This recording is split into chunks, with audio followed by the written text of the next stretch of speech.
ফাঁসি হয়তো হবে না, কারণ ছেলেটা অনেক বেশি আঘাত পেয়েছে। আর এরকম কেসের সচরাচর এই সর্বোচ্চ 10-12 বছর জেল হয়। আর আমার মেয়ে যে আঘাতটা পেয়েছে সেটার কি হবে স্যার? আজ যদি ও নিজেকে রক্ষা করতে না পারতো, নিজের সর্বস্ব হারিয়ে ফেলতো, তখন কি হতো? এই যে এখন গ্রামের মানুষের মুখে মুখে আমার মেয়েকে নিয়ে হাজার বাজে কথা শোনা যাচ্ছে, এর দায়ভার কে নেবে? যদিও এই সোসাইটির এইসব সো কল্ড রুলস কথাবার্তা আমি ডোন্ট কেয়ার করে চলি, তবু একটা নিষ্পাপ মেয়ে এত কিছুর দায়ভার কেন নেবে? সবসময় মেয়েদের দিকে কেন আঙ্গুল উঠবে? অবনী শেখের কঠিন প্রশ্নের সম্মুখীন হয়ে কিছুক্ষণ থমকে বসে থাকেন অমিত সাহা। বেশ কিছুক্ষণ কেটে যাওয়ার পর উনি বলেন, আপনার মেয়ে সাহসী, নিজেকে রক্ষা করেছে, ক্রিমিনালকে শাস্তিও দিয়েছে। আশা করি ও এসব কিছু খুব শীঘ্রই কাটিয়ে উঠতে পারবে। না স্যার, আমার মেয়ে সঠিক শাস্তি দিতে পারেনি। ওর উচিত ছিল বডি থেকে মাথাটা আলাদা করে দেওয়া। ওই জানোয়ারের ভাগ্য ভালো ও নীলাক্ষী শেখের হাতে পড়েছে। অবনী শেখের কথায় অমিত সাহা সহ ওনার সহযোগী পুলিশ হতভম্ব হয়ে যান। এই কঠিন সত্তা নারী জাতির। অমিত সাহা ওনার এত বছর চাকরির জীবনে এমন সুন্দর মুখশ্রীর কঠিন সত্তার নারী দেখেননি। উনি নিজেই হতভম্ব ভাব কাটিয়ে বলেন, তাহলে আপনারা কোন কেস ফাইল করতে চাচ্ছেন না? আপাতত না স্যার, প্রয়োজন পড়লে আমরা নিজেই আপনার দোরগোড়ায় যাব। তারপরেও আরো কিছু কথা বলে অমিত সাহা ওনার সহযোগীকে নিয়ে শেখ বাড়ি ত্যাগ করেন। অমিত সাহার খুব করে মন চাইল পিছু ফিরে কঠিন সত্তার নারী মুখটা শেষবারের মতো একবার দেখতে, কিন্তু নিজ ইচ্ছে এক বালতি পানি ঢেলে আর পিছু ফিরে তাকালেন না। অমিত সাহা চলে যাওয়ার প্রায় 10 মিনিট পর ডক্টর সিয়াম এসে মেহরিমা মাধবীকে চেক আপ করে প্রেসক্রিপশন দিয়ে যায়। মেহরিমার ক্ষতগুলোর জন্য মলম সাজেস্ট করেন। ডক্টর সিয়াম চলে যাওয়ার পরপরই জলিল শেখ তার পরিচিত একজনকে দিয়ে গ্রামের মোড়ের ফার্মেসি থেকে মেডিসিন সহ মলম আনিয়ে দেয়। অবনী শেখ দুই মেয়েকে জোর করে একটুখানি খাইয়ে দিয়ে মেডিসিনগুলো খাওয়ায়। মাধবী ঠান্ডা লেগেছে অতিরিক্ত, তাছাড়া মোটামুটি সুস্থ। এদিকে মেহরিমার শরীর কাঁপিয়ে জ্বর এসেছে, বিছানায় মায়ের কোলে ঘাপটি মেরে পড়ে আছে। অবনী শেখ মেহরিমার মাথায় জলপট্টি দিচ্ছেন, মাধবী গরম গরম আদা চা খাচ্ছে। জলিল শেখ অতিরিক্ত মাথার যন্ত্রণার জন্য নিচের ঘরে রেস্ট নিচ্ছেন। জ্বরের মেডিসিন নেওয়ার সাথে জলপট্টি দেওয়ার প্রায় আধা ঘন্টা পরে মেহরিমার জ্বর নেমে যায়। অবনী শেখ মেহরিমার মাথায় হাত বুলিয়ে দিয়ে বলেন, এখন কেমন লাগছে মা? কিছু খেতে মন চাচ্ছে?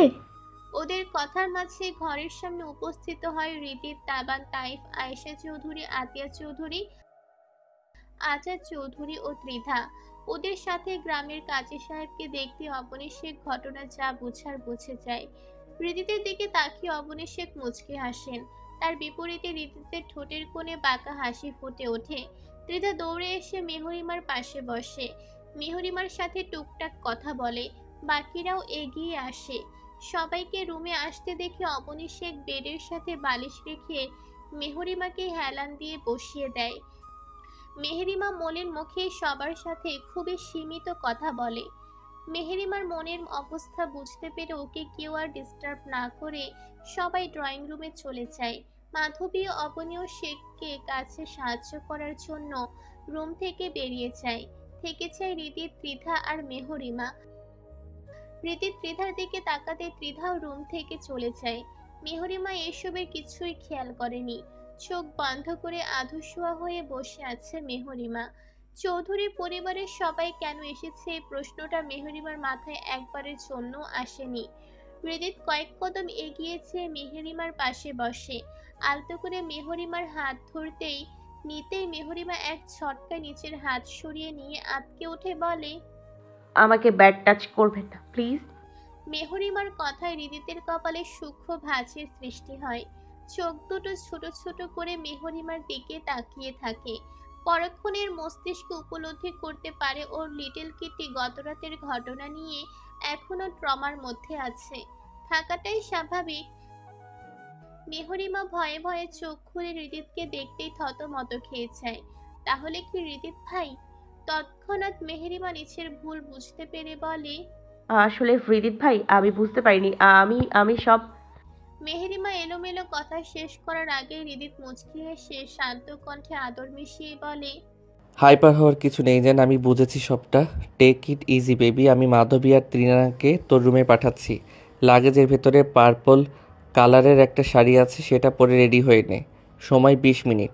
আজ তোকে নিজের করে নিতে এসেছি। আজকের পর থেকে তোর সব দুঃখ কষ্ট আমার, তারপর একসাথে মিলে না হয় তোর দুঃখ কষ্টের মোকাবেলা করব। হৃদিতের কথায় মেহরিমা ফুপিয়ে কেঁদে উঠে বলে। আমি কলঙ্কিত হৃদিত ভাই। আমার সব কেড়ে নিয়েছে ওই পশুটা। মেহরিমার চোখের পানি হৃদিতের বক্ষস্থলে তীরের মতো বিঁধে। হৃদিত হাতজোড়া মুঠো করে দু চোখ বন্ধ করে ছড়ে ছড়ে শ্বাস নিয়ে নিজেকে শান্ত করে মেহরিমার আরেকটু সন্নিকটে এগিয়ে বসে। মেহরিমা তখনও নিচের দিকে তাকিয়ে অনবরত কেঁদেই চলেছে। হৃদিত মেহরিমার থুতনি ধরে মুখটা সামান্য উঁচু করে গালে আলতো করে হাত রেখে চোখের পানি মুছিয়ে দিতে দিতে আদুরে গলায় বলে। হুশ, আর একটাও কথা না। তুই আমার অ্যানাবেলা, আমার সানশাইন, আমার স্নিগ্ধ পরি। তুই আমার কাছে এখনও আগের মতোই পবিত্র আর স্নিগ্ধ সোনা। তোর পবিত্র আলোয় সবসময় আমাকে আলোকিত করে রাখিস তুই। পৃথিবীর চাঁদের গায়ে কলঙ্ক থাকতে পারে, কিন্তু আমার ব্যক্তিগত চাঁদের গায়ে কোনো কলঙ্ক থাকবে না। আমার ভালোবাসায় সব মুছে বিলীন হয়ে যাবে অ্যাঞ্জেলা। শুধু সময়ের অপেক্ষা। ততদিন একটু মানিয়ে নে প্লিজ। হৃদিতের এহেন প্রথম স্পর্শে মেহরিমার তনু মন কেঁপে ওঠে। পরক্ষণে ওর মনে হয় এই অ্যানাবেলা, সানশাইন নামগুলো সাথে ও পরিচিত, কিন্তু অসুস্থ শরীর আর ক্লান্ত মস্তিষ্ক নামগুলো পরিচিত লাগার কারণটা ঠিক ধরতে পারে না। মেহরিমা আর কিছু বলার সুযোগ না দিয়ে হৃদিত উঠে রুম থেকে বেরিয়ে যায়। তারপর ত্রিধার মাধবী এসে অসুস্থ মেহরিমাকে জাস্ট শাড়িটা পরিয়ে দেয়। হৃদিতের কথা মতো কাটায় কাটে 20 মিনিট পর মেহরিমাকে ড্রয়িং রুমে নিয়ে আসা হয়। জলিল শেখ হঠাৎ প্রশ্ন করে ওঠে। হৃদিত তোমার মা? বাবা কোথায়? আমাদের অনুপস্থিতিতে বিয়ে কিভাবে সম্ভব?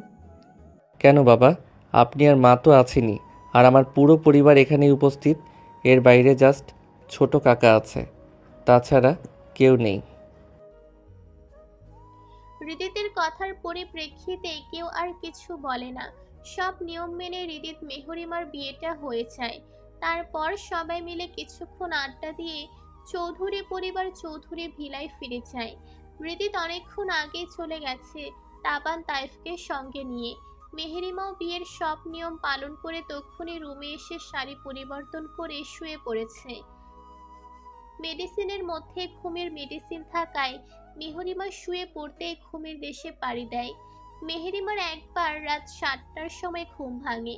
মাঝে দুপুরে ওকে একবার তুলে দুপুরের খাবার খাইয়ে রেখে গেছেন অবনী শেখ। রাতে 3 ঘন্টা মতো জেগে থেকে একটু রাতের খাবার খেয়েই আবারও ঘুমিয়ে পড়ে মেহরিমা। আজ মাধবীও মেহরিমার সাথেই ঘুমিয়েছে। ফজরের আজানের শব্দে মেহরিমার ঘুম ভেঙে যায়। কিছুক্ষণ এপাশ ওপাশ করে নামাজ পড়ার জন্য উঠে বসে। ঠিকঠাক ভাবে ঘুম হওয়াতে মেহরিমার মাথাটা এখনো বেশ পাতলা লাগছে। হঠাৎ টিউবওয়েলের চেপে পানি উঠানোর শব্দ কর্ণগোচর হতেই মেহরিমা বিছানা থেকে নেমে ড্রয়িং রুমে আসে। এখন আর শব্দটা শোনা যাচ্ছে না। 2 মিনিট পরে আবারও সেম শব্দ শুনতে পায় মেহরিমা। মেহরিমা দরজা খুলতে নিলে খেয়াল করে দরজাটা জাস্ট লক করা। মেহরিমার দরজা লক খুলে সিঁড়িতে এসে দাঁড়াতেই দেখতে পায় অবনী শেখ রক্তাক্ত রামদাঁত হচ্ছে। মেহরিমা যেন নিজের চোখকে বিশ্বাস করতে পারছে না। চোখ দুটো বড় বড় করে অবনী শেখের দিকে তাকিয়ে থাকে। অবনী শেখ নিচের কাজ সম্পূর্ণ করে উঁচু করে পেছনে ফিরতে মেহরিমাকে দেখিয়ে মুচকি হাসে। অতঃপর দাঁতটা ওখানে রেখে মেহরিমার নিকট এগিয়ে এসে বলে। শরীর ঠিক আছে মা? অবনী শেখের কথায় কথায় কোনো প্রত্যুত্তর না করে মেহরিমা পাল্টা প্রশ্ন করে। তুমি কোথায় গিয়েছিলে মা? আর ওটার রক্তই বা কোথা থেকে আসলো? পৃথিবীর থেকে পাপ মুছে দিয়ে আসলাম। ওই পাপের সাথে ওই পাপের সাথে সাথে তোর সব কলঙ্কও আমি মুছে দেব। অবনী শেখের স্বাভাবিক কথাটা মেহরিমা একদম স্বাভাবিকভাবে নিতে পারে না। ও থরথর করে কেঁপে উঠে পরিচিতি নিলে অবনী শেখ দু হাতে মেহরিমাকে আগলে নেয়। সকাল 7:10 মেহরিমা চোখ খুলে নিজেকে নিচের বিছানায় আবিষ্কার করে। চোখ জোড়া খুলে পাশে তাকাতে মাধবীর বিবর্ণ মুখটা চক্ষুগোচর হয়। মেহরিমা মাধবীকে কিছু জিজ্ঞাসা করতে নিবে তার আগেই ওদের বাড়ির পাশের 10 বছরের প্রিয়া নামের একটা ছোট্ট বাচ্চা মেয়ে মেহরিমার ঘরে প্রবেশ করে। মেহরিমার সাথে খুব মিল মেয়েটার। মেহবু, এখন ভালো আছো নি? আলহামদুলিল্লাহ, তুই কেমন আছিস? আলহামদুলিল্লাহ, আমিও ভালো আছি। গ্রামে কি ঘটে গেছে শোনোবার পারিছো তোমরা? মেহরিমা বাম ফ্রু ছোড়া কুচকে প্রিয়ার দিকে তাকাতেই প্রিয়া হড়বড়িয়ে বলতে শুরু করে, হাসপাতাল থেকে তোমাগর চাচার সেই ছেলেটা লাপাত্তা হয়ে গেছে। নিজের শাস্তি বয়ে বোধই জ্ঞান ফিরতে পালিয়েছে। ধরা পইরা গেছে যে। আবার আজ সকালে তোমার মেজ চাচিরে ওগো বাড়ির উঠানে বেহোশ অবস্থায় পাউন গেছে। শুধু কি তাই, তার কোনই থেকে দুটো হাতি কাইটটা পাশে রাইখা গেছে গা। মাথাটাও ন্যাড়া করে রাইখা গেছে। হগলে বলতাছে জিনদের কাজ এইডা, ওরা অগো বাড়িতে বড় কবিরাজ আইনাছে। প্রিয়ার কথা শুনে মেহরিমা খুব অবাক হয়, তবে কথাগুলো ওর হৃদয়ে প্রশান্তি এনে দেয়। একটা মানসিক শান্তি অনুভব করে। মেহরিমা ওর মায়ের বলা সেদিনের কথাটা মনে পড়ে যায়। তোকে কেউ কলুষিত করার আগেই সে জঞ্জাল ছেটে পরিষ্কার করে দেব আমি। এটা তোর মা অবনী শেখের ওয়াদা। পরক্ষণে মেহেরিমার মনে পড়ে যায় রিদিতকে সেই গতকালের বিয়ে সম্পন্ন হওয়ার পর থেকে আর দেখেনি, আর না একটাবার কথা হয়েছে। সে কি ভুলে গেল নাকি তার একটা বউ আছে, নাকি আমি নিচেই রিদিত ভাইকে বেশি মিস করছি। কথাগুলো ভাবতে মেহেরিমার মুখে লাজুক হাসি ফুটে ওঠে। সূর্য পশ্চিম আকাশে অস্ত যেয়ে ধরণীর বুকে রাত্রে নেমেছে। সকালের পর থেকে আর বৃষ্টি হয়নি। হঠাৎ এখন সুবিশাল অম্বরে কাদম্বিনী তার নিজস্ব শব্দে ক্ষণে ক্ষণে গর্জন তুলে নিচের উপস্থিতি জানান দিচ্ছে। সাথে বইছে হালকা ঝিরিঝিরি মৃদু পবন। সময় রাত 11:17 গতকালের পর থেকে হৃদিত লাপাত্তা। ফোন দিলে ফোন বন্ধ দেখাচ্ছে। মেহরিমা হৃদিতের কোনো খোঁজ না পাওয়া সারাদিন ছটফট করেছে। সন্ধ্যের পরে এক প্রকার অধৈর্য হয়ে ত্রিধার কাছে কল দিয়ে হৃদিতের খোঁজ নিয়েছে মেহরিমা। আর তাতেই জানতে পেরেছে মেহরিমার মহামান্য হাজবেন্ড নিচে রুমের দরজা লক করে ভেতরেই আছে। জাস্ট খাওয়ার সময় নাকি ওনাকে নিচে খাবার টেবিলে দেখা গেছে। এখন দরজা লক করে রুমের মধ্যে কি করছে সেটা তো আর ত্রিধা জানে না। মেহরিমা সবটা শুনে স্বস্তি পায়, কিন্তু নারী সত্তাটা বড্ড অভিমান করে বসে। এত রাতে মেহরিমা শুয়ে শুয়ে উসখুস উসখুস করছে, ঘুম আসছে না। আজও পাশে মাধবী শুয়েছে। মেহরিমা নিচের উপর বিরক্ত হয়ে বিছানা ছেড়ে উঠে ঘরের সাথে লাগোয়া বেলকনিতে যায়। ঘুটঘুটে অন্ধকার পরিত্যক্ত একটা রুম। রুমের মধ্যে শুধুমাত্র একটা মোমবাতি জ্বলছে নিভু নিভু আলোয়। ভেজা স্যাঁতস্যাঁতে মাটিতে পড়ে আছে শিহাব। মুখটা বাঁধা থাকায় শুধুমাত্র গোঙানির আওয়াজ শোনা যাচ্ছে। শিহাবের ঠিক সামনে একচূড়া নীলচে মনি চূড়া চলচল করছে। সামনে বসা মানবের থেকে কেমন ক্যাচ ক্যাচ শব্দ ভেসে আসছে। শব্দটার সাথে শিহাব পূর্ব পরিচিত। এটা কোনো ধারালো অস্ত্র ঘষার শব্দ। শিহাবের বুকের পানি শুকিয়ে যায়। অদূরে তাবান তাইব দাঁড়িয়ে কাঁপছে। ও দুজনের হাতে থাকা দুটো বিদেশি কুকুর থেকে তার নিজস্ব শব্দে ডেকে উঠছে। এই পরিবেশের সাথে রাগটা বড্ড ভয়ঙ্কর শোনাচ্ছে। ওই শালা শিয়া, পোটল তোলার আগেই মনে হচ্ছে তুই পোটল তুলবি। এত কাঁপাকাপি করছিস কেন? তাইফের কথায় তাবানোর পিঠ এক চাপড় মেরে বলে, হাদা, আমি কি একা একা কাঁপছি? তুইও তো কাঁপছিস, দেখ তোর পা জোড়া আমার থেকেও বেশি কাঁপছে। সত্যি কি আমি কাঁপছি? না তো, তোর হ্যাবলাকান্ত শ্বশুর কাঁপছে। তুই কাঁপতে যাবি কেন? এই তাবান, আমার সহজ সরল শ্বশুরটাকে নিয়ে কিছু বলবি না বলে দিলাম। ওদের কথার মাঝে শিহাবের গগনবিদারী এক চিৎকার ভেসে আসে ওদের কানে, আর তাতেই দুজনের কাঁপাকাঁপিও আরো বেড়ে যায়। হৃদিত শিহাবের ডান হাত কেটে ফেলেছে, সেটা অনাদরে পাশে পড়ে আছে। হৃদিত এখনো সেই চিরচেনা সত্তায় ফিরে গেছে। দুই আঙুলের সাহায্যে শিহাবের গালে চাপ প্রয়োগ করে মুখটা ওর নিকটে এগিয়ে হিসিয়ে বলে, মাদার ফাকার, তোর সাহস কি করে হয় আমার এনাবেলাকে বাজেভাবে টাচ করার? Who are you? You know she is my life. I am nothing without her. I can think anything without her. Always আমার ভাবনা, আমার মনের মাঝে থাকে আমার এনাবেলা। 9 বছর ধরে ভালোবেসে এখনও একটু বাজেভাবে ওকে টাচ করিনি আমি। এই 9 বছরে ওর চোখ থেকে কখনো এতটা পানি পড়েনি, আমি পড়তে দেইনি। তুই আমার জানে হাত দিছস শালা, খুব করুণ মৃত্যু হবে তোর। I will take you on a journey to bloody hell. Just wait and see. Hridit কথাগুলো বলে গালে আরেকটু চাপ দিতেই কেমন কটমট শব্দ হয়। শিহাব ব্যথায় কোকিয়ে ওঠে। হৃদিত শিহাবের গাল ছেড়ে দিয়ে উঠে দাঁড়াতেই শিহাব ওর একটা হাত দিয়ে হৃদিতের পা ছুঁড়ে চেপে ধরে ভাঙা মুখ নিয়ে অস্পষ্ট স্বরে বলে। কথাটা শেষ করার সাথে সাথে ওর বুক বরাবর লাথি মারে হৃদিত। শিহাব পিছলে দুই হাত দূরে গিয়ে পড়ে। হৃদিত পাশে থাকা একটা টেবিল থেকে হাতুড়ি আর নাইফ নিয়ে পুনরায় শিহাবের নিকট এগিয়ে আসে। একাধারে বিড়বিড় করে চলেছে, bastard, you have not right to much my Annabella. হৃদিতকে ওগুলো নিয়ে এগিয়ে যেতে দেখতে তাই চাপা স্বরে বলে ওঠে, এই বেটার জীবন আজ শেষ। গ্রামে এত মেয়ে থাকতে মেহরিমার দিকেই নজর দিতে হলো। ওফ সরি, ওই বেটাই তো নিজেদের শত্রুতার বসে এমন করছে। নাম ধরে ডাকিস না। ভাবি বল ভাবি, না হলে আজ আমাদেরও শেষ দিন হবে। ভাই নিজের মধ্যে নেই। তাবানের কথায় তাই চুপসে যায়। হৃদিত শিহাবের নিকট এগিয়ে এসে ওর এক হাতের উপর পা রেখে হাতুড়ি দিয়ে শব্দ করে সবগুলো দাঁত ভাঙতে থাকে। শিহাব নিজেকে বাঁচানোর জন্য ছটফট করছে। হৃদিত একে একে সবগুলো দাঁত ভেঙে থামে, অতঃপর নিচের হাতে হ্যান্ড গ্লাভস পরে নাইফ দিয়ে একটানে ঠোঁট জোড়া কেটে ফেলে।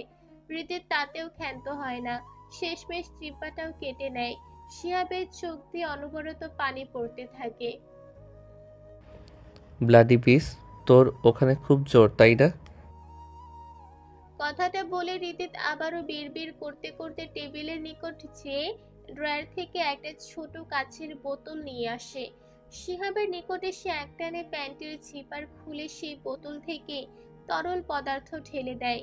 শিহাব চিল্লাতে না পারায় কাটা কবুতরের মতো লাফাতে থাকে। হৃদিত পাশে দাঁড়িয়ে ঠোঁটের কোণে হিংস্র হাসি দিয়ে শিহাবের সেই ছটফটানো এনজয় করতে থাকে। এই তাবান ভাই ওটা কি ঢেলে দিল রে? সিট, তুই থামবি, না হলে তোর জায়গা মতো ঢেলে দেবে। তাবানের কথায় তাই অসহায় মুখ নিয়ে তাবানের দিকে তাকিয়ে থাকে। তাবান, আমার লাইফ হ্যান্সেল আর হ্যারিকে ছেড়ে দে। হৃদিতের গম্ভীর শীতল কণ্ঠ কর্ণগোচর হতে ওরা নিচের অজান্তে বেশি ছেড়ে দেয়। হ্যান্সেল হ্যারি এক ছুটে হৃদিতের নিকটে সোর দিকে তাকিয়ে থাকে, যেন হৃদিতের হুকুমের অপেক্ষায়। হৃদিত বজ্রপাতের ন্যায় কথাটা বলতেই সাথে সাথে কুকুর দুটো শিহাবের উপর হামলে পড়ে, একদম রক্তাক্ত করে শরীরের মাংস ছিন্ন বিচ্ছিন্ন করে থামে। পরক্ষণেই তাবান তাইফকে নির্দেশ দেয় হ্যান্সেল আর হ্যারিকে ধরতে। হৃদিত শিহাবের নিকট এগিয়ে এসে ওর নাকের কাছে হাত দিয়ে শ্বাস চলছে। হৃদিত পৈশাচিক হাসি দেয়, প্যান্টের পকেটে হাত রে 2 ইঞ্চি সাইজের একটা পিন বের করে, সেটা দিয়ে ক্রমাগত শিহাবের চোখে আঘাত করতে থাকে। শিহাবের শেষ নিঃশ্বাস ত্যাগ করার আগ পর্যন্ত পেরেক দিয়ে চোখের মনে খুঁচাতে থাকে। পরক্ষণে হুঙ্কার দিয়ে বলে, শুনে রাখো পৃথিবী, আমার অ্যানাবেলার দিকে যে নজর দেবে তার অবস্থা ঠিক এরকমই হবে। এই মাদার ফাকার তার প্রত্যক্ষ সাক্ষী। আকাশের বজ্রপাতের শব্দের সাথে সেই হুংকারের শব্দ মিলেমিশে তৈরি করে হাড়হিম করা পরিবেশ। তাইফ ততক্ষণে সেন্স হারিয়েছে। তাবান অসহায় চোখে একবার তাইফের দিকে তাকায়, আরেকবার হৃদিতের দিকে তাকায়। সময় রাত ৩:৪৫। ফোনের তুমুল শব্দে মেহরিমার ঘুম হালকা হয়ে যায়। ঘন্টা দুয়েক হলো বেলকুনি থেকে রুমে এসে ঘুমিয়েছে। এত রাতে আবার কে কল দেবে? মেহরিমা বিরক্তিতে নাক মুখ কুঁচকে কল কেটে দেয়। কল কাটার মিনিট দুয়েক পর ঘুমের ঘোরে হৃদিত নামক নামটা মস্তিষ্কে জানান দিতেই মেহরিমা তড়িৎ গতিতে উঠে বসে। চট করে ফোন হাতে নিয়ে কল লিস্ট চেক করে। তোদের মেইন গেটের তালা খুলে দে ফার্স্ট, আমি বাইরে ওয়েট করছি। ব্যাস, নিজের কথা শেষ করে কল কেটে দেয় হৃদিত। মেহরিমা কয়েক সেকেন্ড সময় নিয়ে হৃদিতের কথাটা বুঝতে পারে। সারাদিনের অভিমান ভুলে গায়ে কোনো রকম ওড়না ছড়িয়ে চাবি আর ছাতা হাতে বাইরে দৌড় লাগায়। ৩ মিনিটের ব্যবধানে গেট খুলে দিতেই হৃদিত গাড়ি নিয়ে বাড়ির ভেতরে প্রবেশ করে। মেহরিমা গাড়ির দিকে এক পলক চেয়ে দরজা লক করে দেয়। পেছনে ঘুরতে শক্তপোক্ত কিছুর সাথে ধাক্কা খায়। মেহরিমা চোখ তুলে তাকাতেই হৃদিতের ক্লান্ত মুখটা চক্ষু গোচর হয়। মেহরিমা কিছু বুঝে ওঠার আগে হৃদিত ওকে চাপটে শক্ত করে জড়িয়ে ধরে। মেহরিমার হাত থেকে ছাতা পড়ে যায়। নিজের অজান্তে হৃদিতের বুকে মাথা রাখে, অতঃপর রিনরিনিয়ে বলে, আপনাকে এত ক্লান্ত দেখাচ্ছে কেন? তুই কাছে ছিলি না তাই। হৃদিতের কথায় মেহরিমা লজ্জা পেয়ে যায়। হৃদিতের শক্তপোক্ত বুকে মুখ লোকায়। ৫ মিনিট এভাবেই কেটে যায়।